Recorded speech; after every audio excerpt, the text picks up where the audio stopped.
Mogarũrũku maria marehirwo makiria hindi ya igeranio monirie arutwo 7,000 makigĩa C+ gũthiĩ na igũrũ grade ĩrĩa mũrutwo abataraga kũingĩra university. Arutwo 7,000 nĩ namba yaiganĩire university-inĩ cia mũingĩ gũkũ bũrũri-inĩ, noguo nĩ kuga atĩ mwaka ũyũ university cia andũ kĩũmbe ciaya gũkorwo itoete mũrutwo na ũmwe kuma kũrĩ arĩa mekire kĩgeranio kĩa mwaka mũthiru, na mathĩna macio mambĩrĩirie hau. Ukoretwo ũrĩ ũndũ mũritũ ma university ma andũ kĩũmbe gũtwarithia na mbere mĩhang'o ya mũthenya ta kũrĩha aruti a wĩra, arutani ona gũtungatĩra arutwo kumana na wagi wa mbeca ũrĩa ũroroterio wagi wa arutwo aingĩ arĩa maraingĩra university-inĩ ici.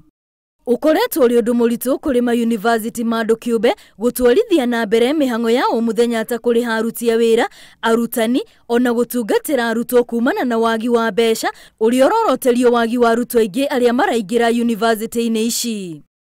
University ya Kemu ĩkoretwo theri-inĩ ĩkĩrĩkana kũrĩ na andũ mambĩrĩirio na kwĩgwatĩra indo cia university ĩno nĩ tondũ wa mathirĩ ndeto ĩrĩa arũgamĩrĩria university mareganĩte nayo. These have not come about when we have been there or when the presiding bishop has been there. These are as a result of mismanagement even before he took office.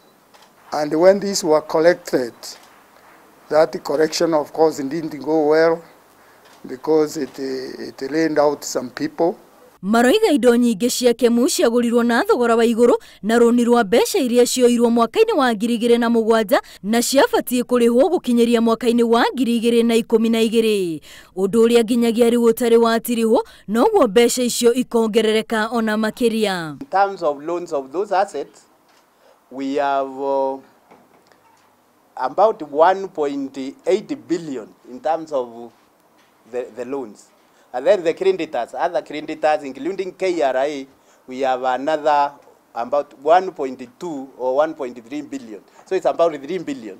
Ota Kemu, ma university maingĩ makoretwo makiuga na thengia wa kũgũmĩrwo nĩ wagi wa mbeca matingĩkinya handũ ha kũhingwo. No thĩna mũnene nĩ atĩ nyingĩ ciacio ciĩrĩgagĩrĩra bithi, noguo rĩu makahutio na njĩra nene. Selling one of the non-core assets that was bought and it's not useful to Kemu, and that will offset some of the debts. And that selling does not mean we are killing Kemu. Currently, we are in about 8,000 students in session, and this makes Kemu one of the big universities in Kenya.